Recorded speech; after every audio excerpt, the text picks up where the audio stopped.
Hi friends, good evening. Welcome back to Mathematics Supplements. आज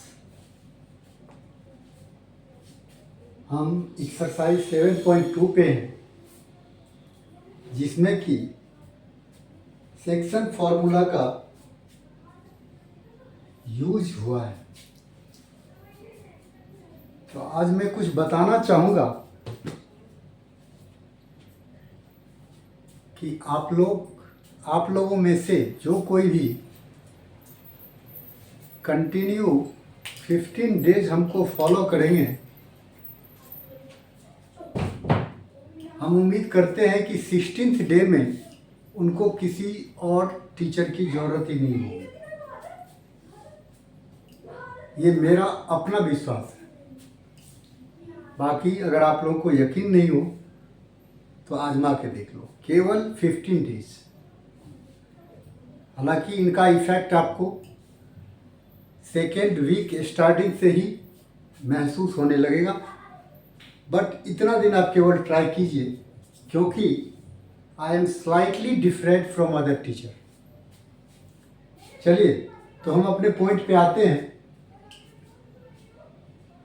हमारा point है exercise 7.2 पे आना। आज मैं बताना चाहूँगा कि मैंने पिछले क्लास में जब इंट्रोडक्शन दिया था सेक्शन फॉर्मूला का, तो आप लोगों को एक भरोसा ये दिलवाया था कि सेक्शन फॉर्मूला में जो हमारा सेक्शन फॉर्मूला कहते हैं, इस चैप्टर में जितने भी क्वेश्चंस हैं, सब में जो यूनिवर्सल सेक्शन फॉर्मूला है उसी को यूज करेंगे और उससे हट के बिल्कुल कुछ नहीं करेंगे। सारे क्वेश्चंस को, चाहे वो बड़ा हो या छोटा हो, एक ही फॉर्मूले से हम उसको करने की कोशिश करेंगे, और वो फॉर्मूला है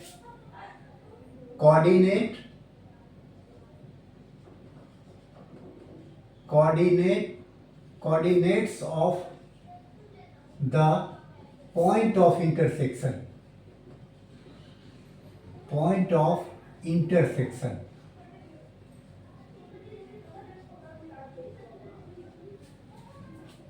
इसका फॉर्मूला होता है m1x2 plus m2x1 by m1 plus m2, फिर कॉमा लगाइए, और फिर m1y2 plus m2y1 by m1 plus m2। जितने भी क्वेश्चन आएंगे, सारे क्वेश्चंस को हम इसी पर बेस्ड करेंगे। इसके अलावा और कुछ नहीं यूज करना है। नंबर 1, पहला पॉइंट ये है। अब दूसरा पॉइंट, इसको हम 7.2 स्टार्ट करने से पहले कुछ बताना चाह रहा हूँ, ताकि जब एक्सरसाइज पे आए तो हमें बार बार अलग अलग पॉइंट्स एक्सप्लेन करने की जरूरत ना पड़े। दूसरा पॉइंट क्या है कि इस पूरे सेक्शन फॉर्मूले में, या यूँ समझिए कि 7.2 एक्सरसाइज में सबसे ज़्यादा इम्पोर्टेंट रोल अगर किसी का है तो वो है रेशियो का। ठीक है, दूसरा इंपॉर्टेंट पॉइंट है रेशियो। अब ये रेशियो जो है,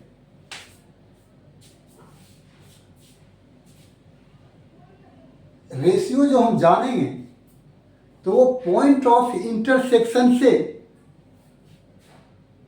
पहले का डिस्टेंस और पॉइंट ऑफ इंटरसेक्शन से बाद का डिस्टेंस, इसी दोनों का रेशियो हम जानेंगे। कहने का ये मतलब है मेरा कि अगर मान लीजिए आपका ये कोई लाइन है, सपोज कीजिए इस लाइन में ये ए है, ये बी है, इसका कोऑर्डिनेट दिया हुआ है, इनका भी कोऑर्डिनेट गिवन है, दोनों का कोऑर्डिनेट गिवन है, और हमको सपोज कीजिए कि इसका कोऑर्डिनेट निकालना है। तो इससे पहले का जो डिस्टेंस है और इससे बाद का जो डिस्टेंस है, इसी दोनों का रेशियो चाहिए हमेशा। अगर इस लाइन पे एक नहीं 4 पॉइंट हो जाए, ये Q हो जाए, ये R हो जाए, तो अगर आप R का कोऑर्डिनेट निकालना चाह रहे हैं तो R से पहले का डिस्टेंस जो है हमारा और R के बाद का जो डिस्टेंस है, इस दोनों का रेशियो होना चाहिए।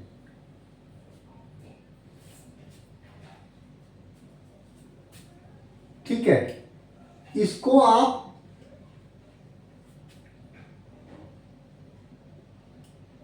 अगर Q का कोऑर्डिनेट हम निकालना चाह रहे हैं तो Q से बाद का होना चाहिए और Q से पहले का होना चाहिए, इस दोनों का रेशियो होना चाहिए। ये चीज हमें ध्यान रखना है। तो रेशियो हमारा मोस्ट इंपॉर्टेंट पार्ट है इसका। तो रेशियो पर अगर आप लोग फोकस ठीक से कर लिए तो समझिए कि आप लोग का चैप्टर हो गया, नो प्रॉब्लम। तो एक तो रेशियो जरूरी है, दूसरी बात इस पूरे एक्सरसाइज में हम कोऑर्डिनेट के चारों तरफ घूमेंगे। इसमें डिस्टेंस फॉर्मूला का यूज बिल्कुल भी नहीं करेंगे। डिस्टेंस फॉर्मूला को यूज करना ही नहीं है। हमको क्या चाहिए? रेशियो चाहिए और इसके बाद एंड पॉइंट का कोऑर्डिनेट चाहिए। तो इसमें डिस्टेंस फॉर्मूला का यूज हम नहीं करेंगे। हालांकि कुछ ऐसे भी सम्स आएंगे जिसको डिस्टेंस फॉर्मूला यूज करके भी आप कर सकते हैं, बट हमको करना नहीं, सेक्शन फॉर्मूला। चलिए, तो अब हम आगे बढ़ते हैं। इसमें खास करके रेशियो पर ध्यान रखना है और इस फॉर्मूले पर ध्यान रखना है। इस दोनों को यूज करके ये कंप्लीट एक्सरसाइज करेंगे। बस जरूरत है आप लोगों को कंसंट्रेशन बनाने की। तो चलिए हम आते हैं 7.2 एक्सरसाइज का फर्स्ट क्वेश्चन। अब फर्स्ट क्वेश्चन आपका क्या है तो वो जानिए।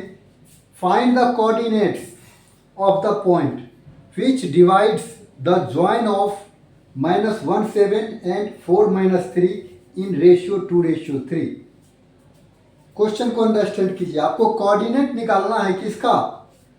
उस पॉइंट का कोऑर्डिनेट निकालना है जो कि एक गिवन लाइन को, जिसका कोऑर्डिनेट दिया हुआ है, 2:3 में डिवाइड करता है। क्लियर है? तो क्वेश्चन के हिसाब से इसमें कोई भी आपका पॉइंट, जितना भी कोऑर्डिनेट दे रखा है, दोनों कोऑर्डिनेट, वो किसी पॉइंट को रिप्रेजेंट नहीं करता है, इसलिए हमें लेट करना पड़ेगा। तो क्वेश्चन 1 जब स्टार्ट करेंगे आंसर तो लिखेंगे late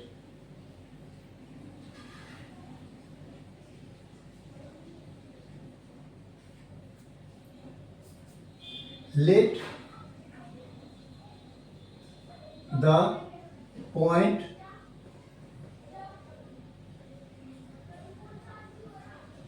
point P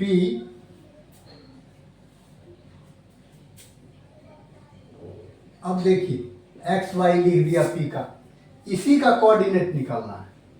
let the point P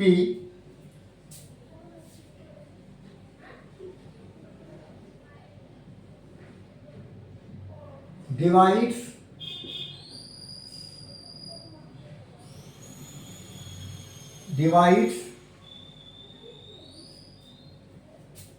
the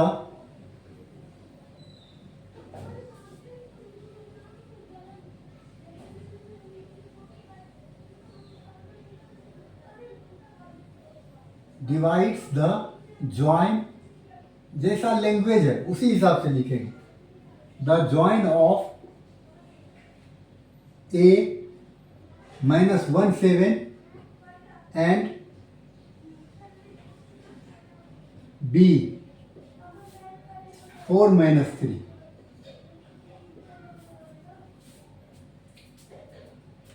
in the given ratio. In the given ratio.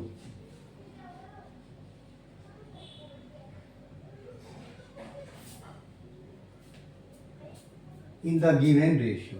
Clear है?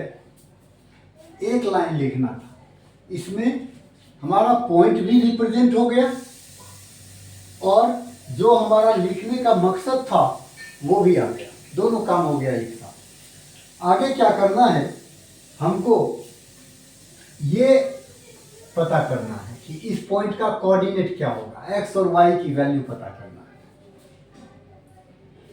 तो इसके हिसाब से ए और बी को ज्वाइन करने वाला लाइन जो है उसको ये पी क्या कर रहा है, डिवाइड कर रहा है। ए और बी को, जिसका -17 और 4-3 कोऑर्डिनेट है, इस लाइन को पी हमारा डिवाइड कर रहा है। कहां कर रहा है ये पता नहीं। अब ये यहां पॉइंट पी है जो इनको डिवाइड कर रहा है, कहां कर रहा है ये हमें पता नहीं है, बट इतना पता है कि 2:3 में डिवाइड कर रहा है। क्लियर है? Now M1 ratio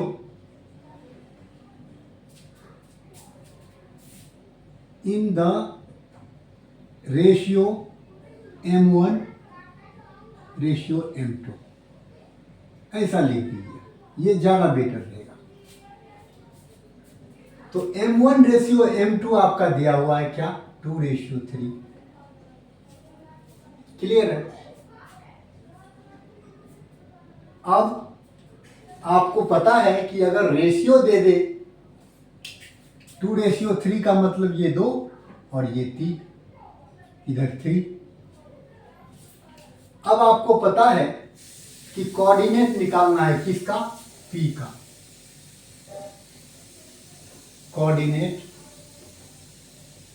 coordinates of P x y equals to, अब सीधा अब फॉर्मूले पे रखेंगे, क्या होता है, M1 x2 plus M2 x1 by M1 plus M2 comma M1 y2 plus M2 y1 by M1 plus M2। ठीक है?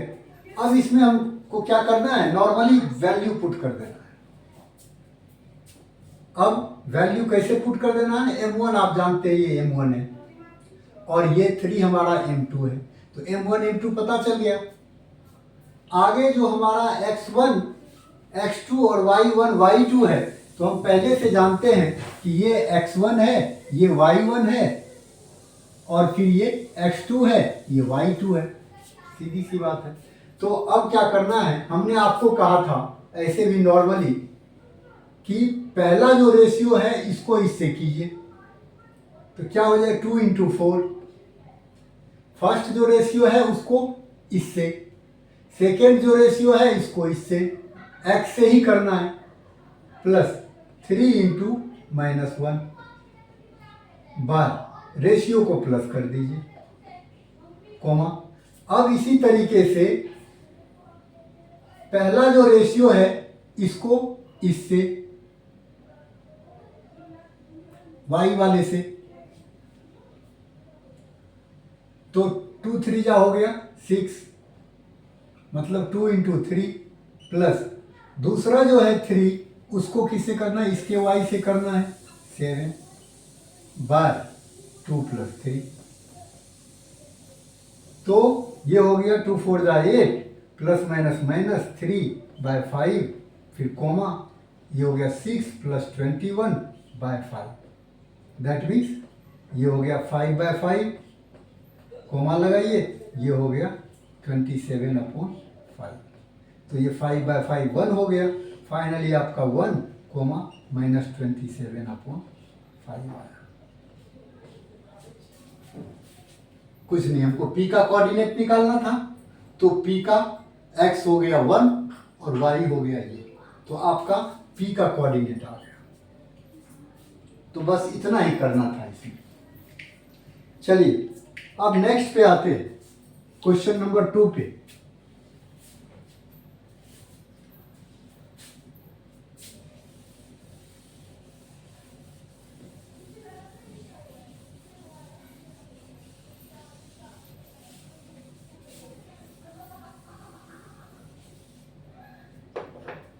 क्वेश्चन नंबर 2 क्या है? Find the coordinates of the point of trisection of line segments joining 4, -1 and 2, -3। आपको फिर coordinate निकालना है किसका? तो पॉइंट ऑफ ट्राइसेक्शन का। ट्राइसेक्शन, सेक्शन का मतलब डिवीजन और ट्राई का मतलब 3 पार्ट्स।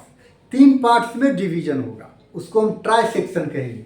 लेकिन होता क्या है, जैसे आप लोगों ने बाइसेक्ट पढ़े हो तो बाइसेक्शन होता है, तो बाइसेक्ट का मतलब होता है 2 इक्वल पार्ट्स में बांटना। इसी तरीके से ट्राइसेक्ट का मतलब होता है 3 इक्वल पार्ट्स में बांटना। इसीलिए इसको क्या कहा गया? Trisection, points of trisection. किसका? तो अब अगर किसी एक लाइन को मान लीजिए हम 3 इक्वल पार्ट्स में बांटेंगे, तो इसका मतलब है कि 2 पॉइंट होगा। एक पॉइंट तो 3 पार्ट्स में नहीं बांट सकता, एक पॉइंट तो 2 पार्ट्स में बांट सकता है। तो अगर ट्राइसेक्ट होता है जिसका मतलब है कि 2 पॉइंट्स होगा बीच में। एक हो गया आपका ए, ये हो गया ए बी लाइन, जिसमें कि आपका ए का कोऑर्डिनेट है 4, -1 और बी का कोऑर्डिनेट है -2, -3। ए का कोऑर्डिनेट ये है, बी का कोऑर्डिनेट ये है। अब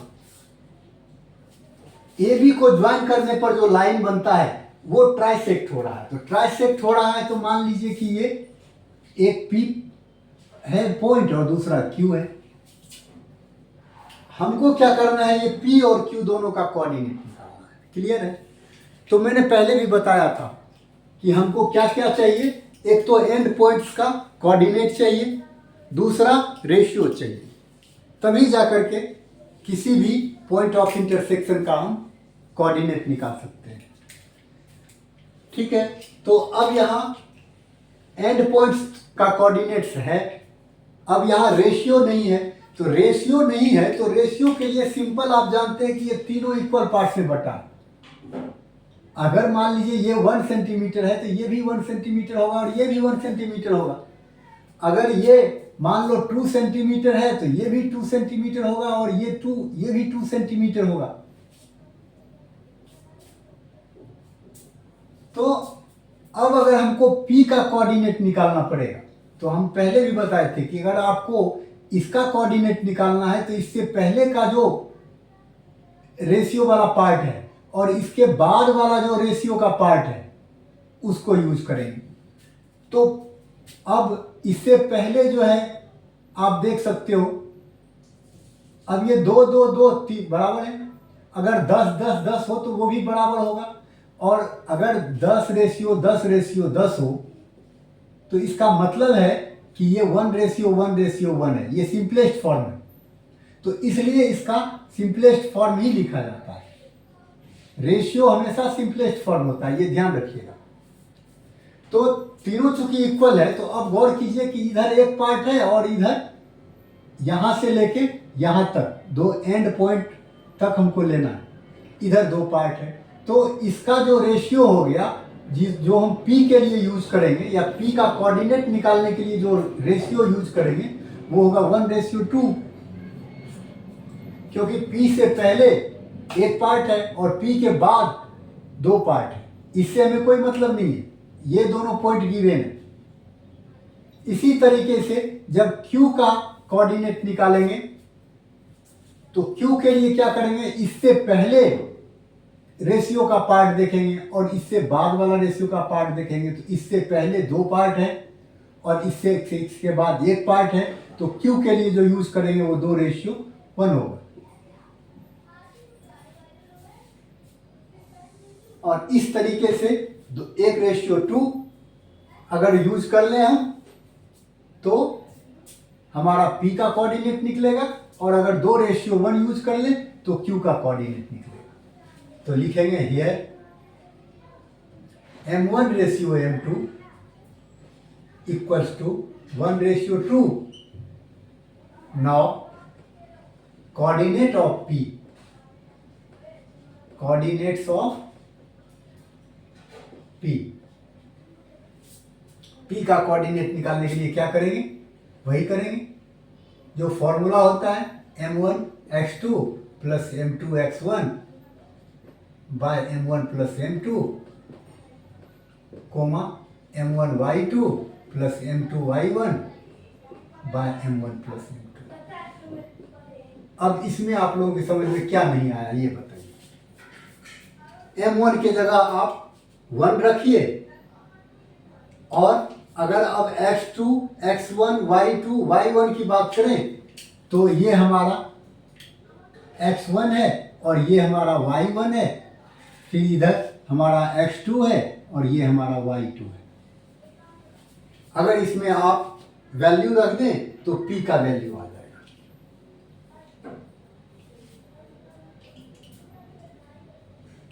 इसी तरीके से जब फिर लिखेंगे M1:M2 equals to 2:1 और फिर coordinate of Q equals to, फिर यही फॉर्मूला रखना है, इसी पे वैल्यू रखना है।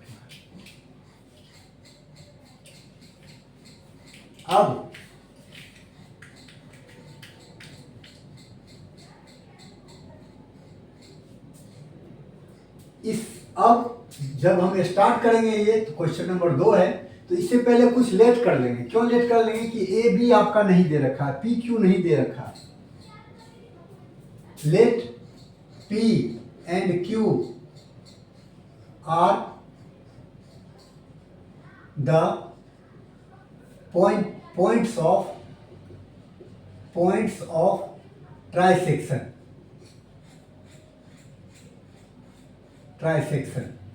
and the given coordinates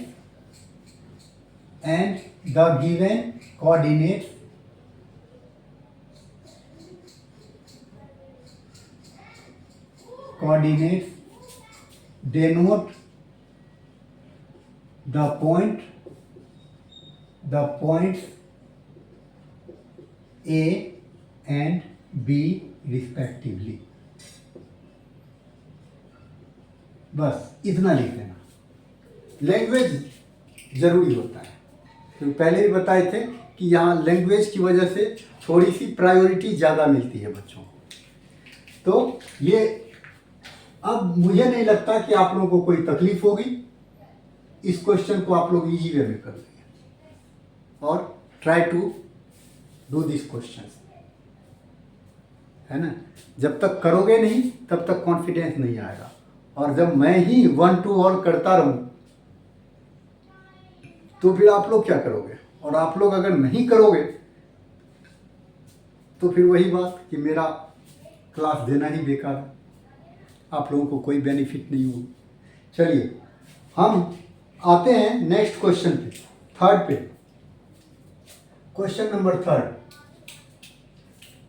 third में आप लोग एक छोटा सा फिगर बना हुआ है, उसको देख लीजिए, इसको समझने का प्रयास करते हैं।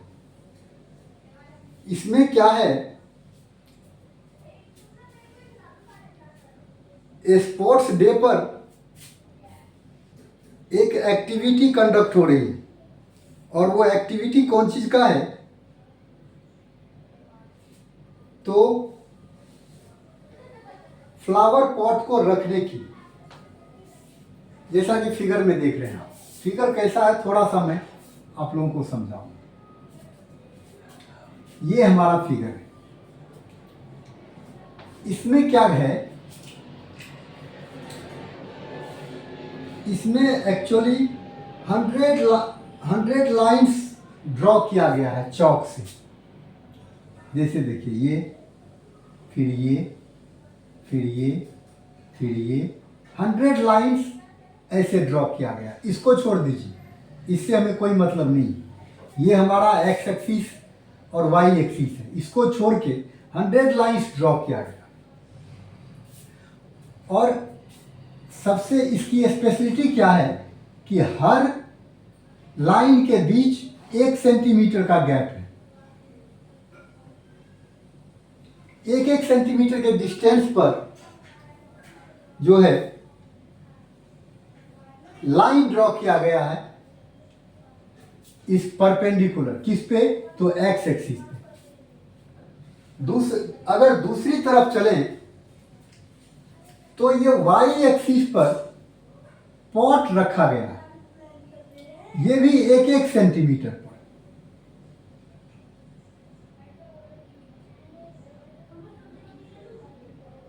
ये समझिए 1 सेंटीमीटर पर पॉट रखा गया। पहला पॉट 1 सेंटीमीटर पर, दूसरा पॉट 2 सेंटीमीटर पर, तीसरा पॉट 3 सेंटीमीटर पर। और अगर आप चाहो तो इसको आप ऐसे भी ड्रॉ कर सकते हो ताकि ग्राफ पूरा बन जाएगा, लेकिन हमें उसकी जरूरत नहीं। अब आगे क्या है, इस पे 100 फ्लावर पॉट्स रखा गया है इस वाई एक्सिस पर। यहाँ पहला, यहाँ दूसरा, यहाँ तीसरा, यहाँ चौथा, ऐसे 100 फ्लावर पॉट्स इस पे रखा है। आगे क्या कंडीशन है, अब जो आप आगे का कंडीशन ये है कि निहारिका जो है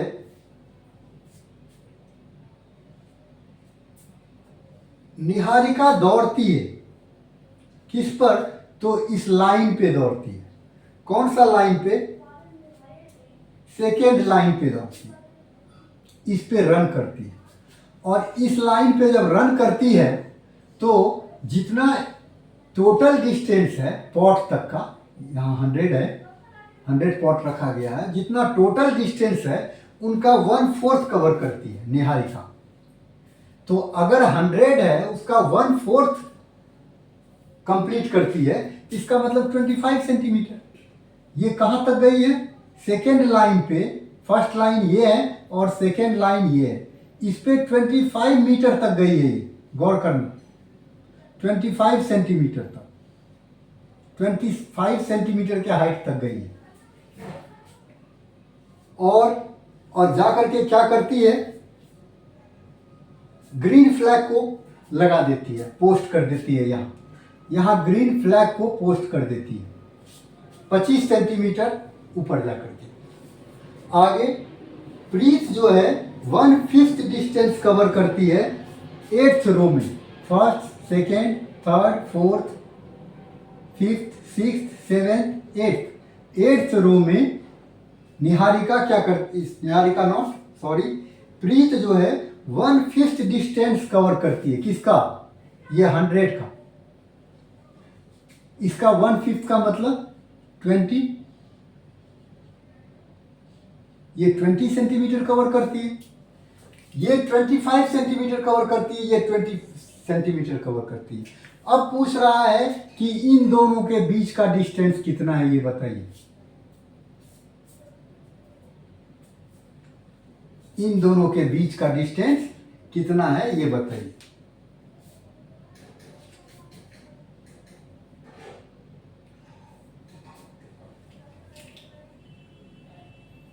What is the distance between both the flags? मैंने कहा था कि डिस्टेंस फॉर्मूला नहीं आएगा, लेकिन यहां देखिए डिस्टेंस फॉर्मूला आ जाएगा।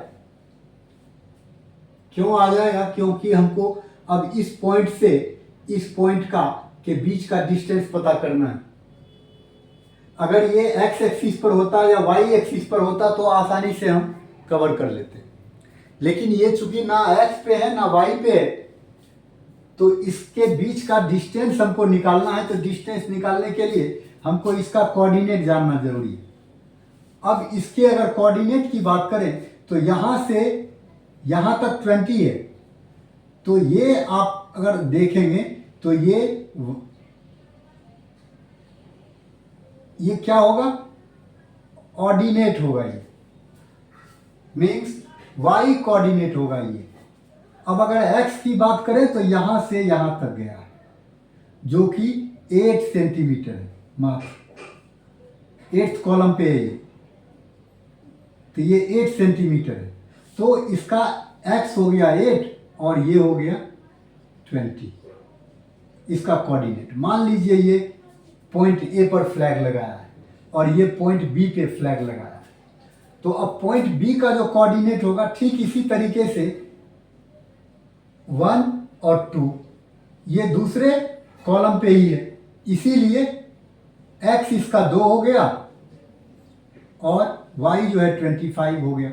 अब ये बताइए कि दोनों के बीच का डिस्टेंस आप लोग निकाल सकते हैं कि नहीं? This is too easy. अगर कोऑर्डिनेट दिया हुआ है तो डिस्टेंस इजी वे में निकल सकता है। कैसे? तो आप लोग डिस्टेंस फॉर्मूला जानते हैं, ए बी इक्वल टू क्या हो जाएगा,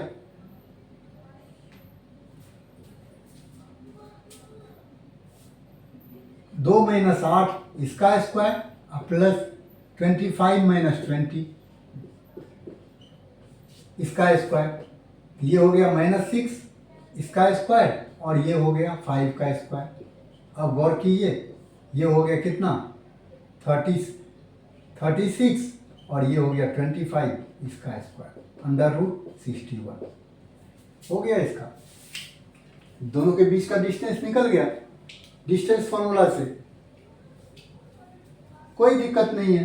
केवल हमको ग्राफ से क्या करना है, कोऑर्डिनेट जो है प्लॉट करना है, और जब कोऑर्डिनेट आप प्लॉट कर देंगे सही तो फिर डिस्टेंस निकालना बहुत आसान है। तो हम जो है बाध्य नहीं है कि हम डिस्टेंस फॉर्मूला को यूज नहीं करेंगे, ऐसी हमारी मजबूरी नहीं है, बट चैप्टर सेक्शन फॉर्मूला में है तो मोस्टली सेक्शन फॉर्मूला से ही बिलोंग करेगा।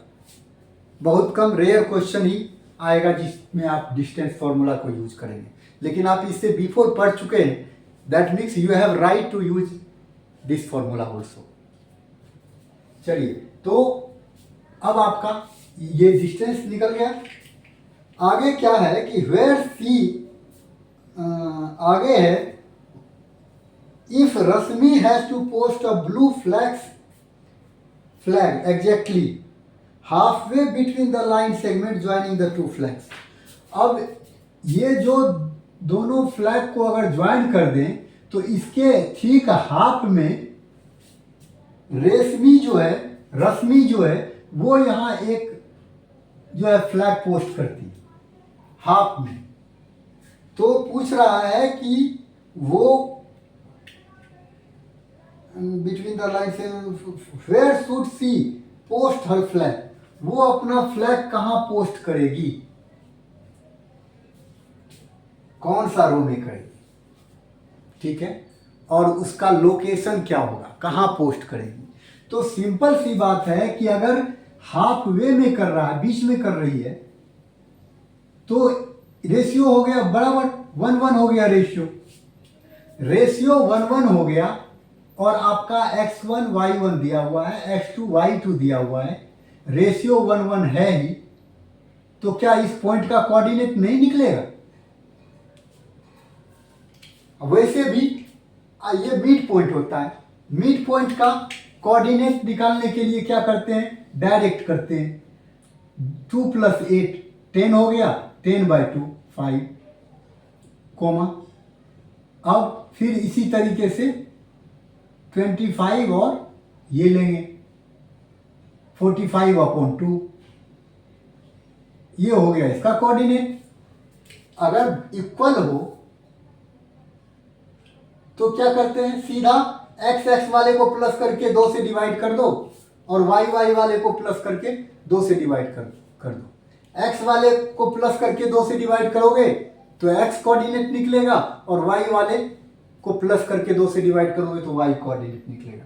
सिंपली इसका कोऑर्डिनेट निकल गया 5 और 45/2।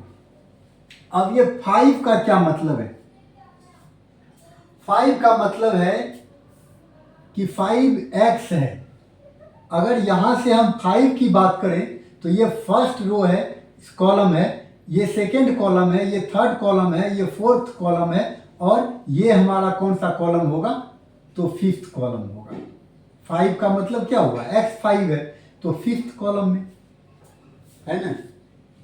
फिफ्थ लाइन पे